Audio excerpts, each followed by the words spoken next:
Hello guys, आपका मेरे channel smart study में स्वागत है। आज हम शिक्षा निदेशालय की तरफ से दी जाने वाली कार्यपत्रक नंबर 12 करेंगे, जो कि क्लास 8वीं की है और विषय है गणित। ये वर्कशीट 3 सितंबर 2021 की है। तो आइए शुरू करते हैं आज की वर्कशीट शुरू करने से पहले प्लीज मेरे चैनल को सब्सक्राइब कर दीजिए। तो आइए देखते हैं आज की वर्कशीट, वर्ग और वर्गमूल। प्रिय विद्यार्थियों, इस वर्कशीट में हम वर्ग संख्याओं की विशेषताओं के बारे में जानेंगे। दिए गए सारणी को ध्यानपूर्वक अवलोकन करें।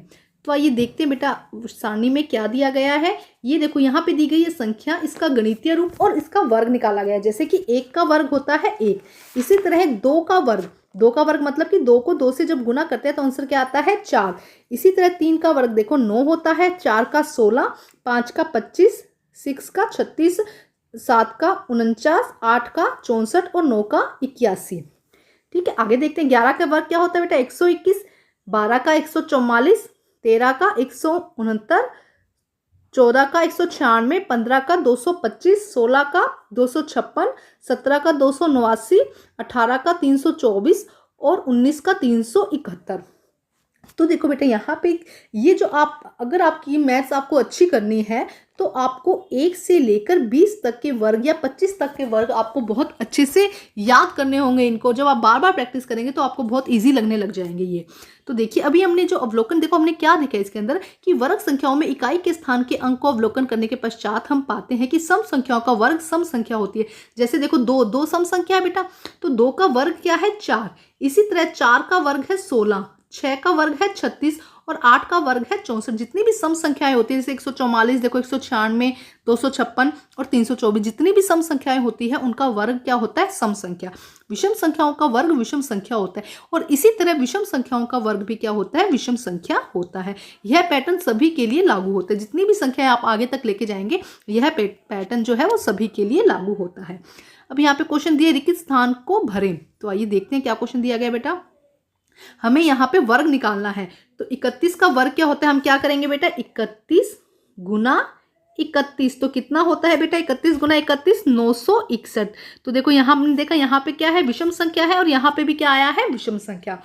अब देखते हैं नेक्स्ट क्या होगा 57 गुना 57, कितना हो जाएगा 57 गुना 57 का वर्ग कितना हो जाता है 3249। ठीक है, नेक्स्ट देखते हैं 64 का वर्ग। तो 64 का वर्ग कैसे हो जाएगा 64 गुना 64 इक्वल किसकी हो जाएगा 4096। तो ये हो जाएगा 64 का वर्ग।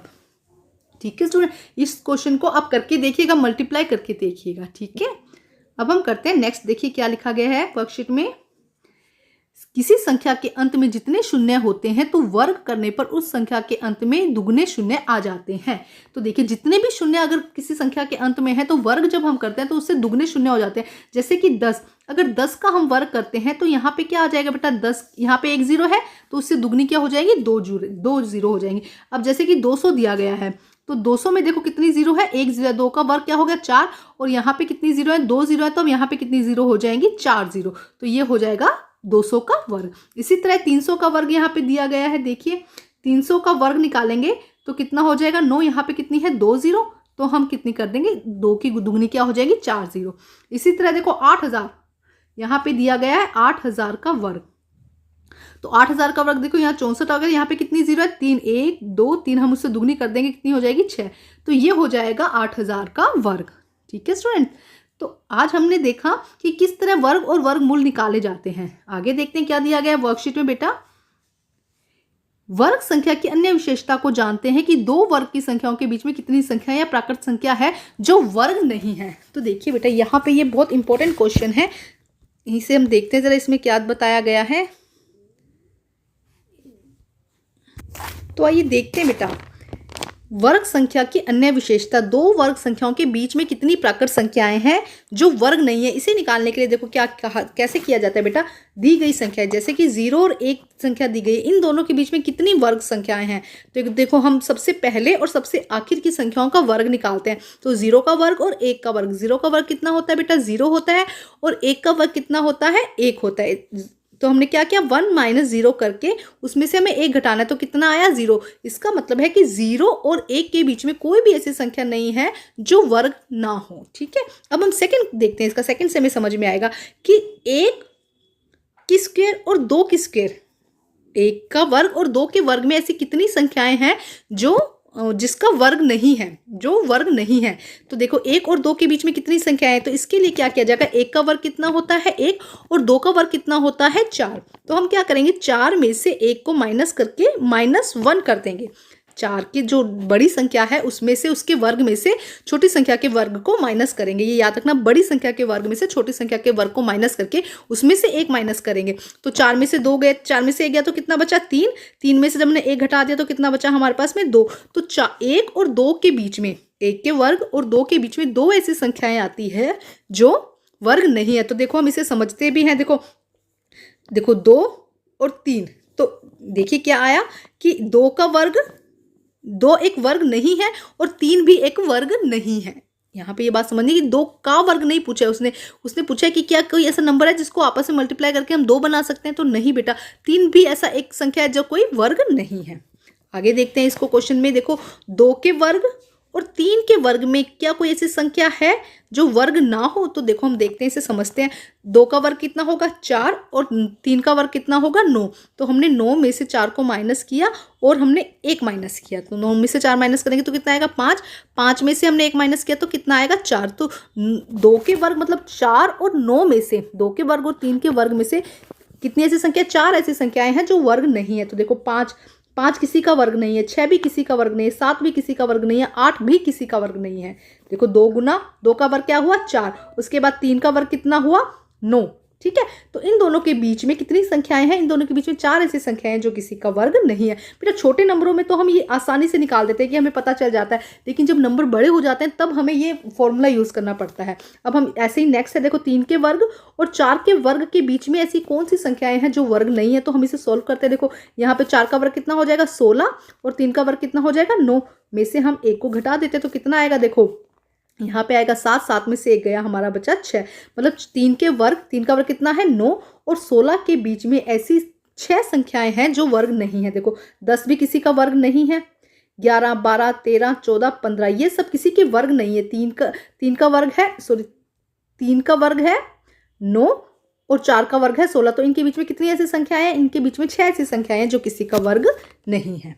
अब हम करते हैं इसके क्वेश्चन आंसर। देखिए बेटा क्या क्वेश्चन आंसर दिए गए हैं। संख्या में इकाई स्थान के अंक को लिखिए। हमें इकाई स्थान के अंक को लिखना है, तो इसके लिए बहुत आसान है, हमें लास्ट नंबर देखना है कि लास्ट नंबर क्या है। तो यहाँ पे हम देखते हैं लास्ट नंबर क्या है बेटा। फर्स्ट क्वेश्चन हम यहाँ से एक सेकेंड देखिए, हम फर्स्ट क्वेश्चन देखते हैं बेटा। तो फर्स्ट क्वेश्चन क्या है यहाँ पे 9। तो 9 का वर्ग क्या होता है, 9 का वर्ग क्या होता है बेटा 81। 9 का वर्ग कितना होता है 81। तो इसका अंतिम इकाई अंक क्या होगा 1। इसका इकाई अंक क्या होगा 1। अब देखते हैं सेकंड 47 में 7 का वर्ग कितना होता है बेटा 49। 7 का वर्ग कितना होता है 49। तो इसका इकाई अंक क्या होगा 9। इसका इकाई अंक क्या होगा बेटा 9। अब हम नेक्स्ट क्वेश्चन करते हैं बेटा। देखिए नेक्स्ट क्वेश्चन क्या दिया गया है 95 में लास्ट क्या है 5 की स्क्वायर कितनी होती है बेटा 25। तो इसका आखिरी इकाई अंक क्या होगा 5। ठीक है, समझ में आ रहा है, अपनी पिछली वर्कशीट में भी बेटा ये किया होगा। इसके बाद 86 में लास्ट क्या है 6। तो 6 का स्क्वायर कितना होता है बेटा बताइए 36। तो इसका इकाई अंक क्या हो जाएगा, इसका इकाई अंक हो जाएगा 6। तो एक बार हम ध्यान से देखते हैं इसको। देखो हमें क्या लिखना है, संख्या के इकाई के स्थान के अंक को लिखिए। तो यहाँ पे आ जाएगा 1, यहाँ पे आ जाएगा 9, यहाँ आ जाएगा 5 और यहाँ पे आ जाएगा 6। ठीक है, तो ये ध्यान रखिएगा। अभी मैंने इसको सॉल्व करके भी समझाया, आप उसी तरह से इसको सॉल्व करके लिखेंगे। अब हम देखते हैं नेक्स्ट क्वेश्चन, इनके बीच के बिना वर्ग वाले संख्या लिखिए। तो जैसे अभी हमने ये किया उसी तरह से यहाँ पे करना है। 16 और 25 के बीच में कितनी ऐसी संख्याएं आती हैं जो वर्ग नहीं है। तो आइए करते हैं हम 16 यहीं कर लेते हैं बेटा। देखिए 16, एक सेकेंड देखते हैं जरा 16 और 25 के बीच में। तो 16 किसका वर्ग है बेटा 16 है 4 का वर्ग, हमें पता होना चाहिए, और 25 है 5 का वर्ग, है ना। इनके बीच में पूछ रही है कि कितनी ऐसी संख्याएं हैं जो वर्ग नहीं है। तो हम क्या करेंगे बेटा, देखो 25 - 16 माइनस का 1, ये हमारा फॉर्मूला है। ठीक है, 25 में से 16 में से 25 में से 16 गए तो कितना बचा 9, 9 में से 1 को माइनस किया तो कितना हुआ 8। 8 ऐसी संख्याएं हैं जो वर्ग नहीं है। तो फर्स्ट क्वेश्चन का आंसर क्या आ जाएगा बेटा, 16 और 25 के बीच में 8 ऐसे नंबर हैं जो वर्ग नहीं है। अब हम इसका करते हैं क्वेश्चन नंबर 2। तो आइए क्वेश्चन नंबर 2 करते हैं। 25 और 36 के बीच में कि हमें वर्ग संख्या, ऐसी संख्या निकालनी है जो वर्ग संख्या ना हो। तो हम वही करेंगे। इसको 25 किसका वर्ग है, 5 का वर्ग है, और 36 किसका वर्ग है, 6 का वर्ग है। ठीक है, तो अब देखिए कैसे निकलेगा, वही हम करेंगे। 36 माइनस 25 इक्वल किसकी, माइनस ब्रैकेट लगा के -1। तो ये किसके इक्वल हो जाएगा, 11 माइनस 1। तो कितनी संख्याएं हो जाएंगी, टोटल 10 ऐसी संख्याएं हो जाएंगी जो क्या है, जो वर्ग नहीं है। 25 से लेके 36 के बीच में 10 ऐसी संख्याएं आती हैं जो वर्ग नहीं है। तो बेटा आज की वर्कशीट बहुत ही आसान थी। वर्कशीट कंप्लीट करके अपने टीचर से चेक कराइए और प्लीज़ मेरे चैनल को लाइक कीजिए, सब्सक्राइब कीजिए और शेयर कीजिए। Thank you students.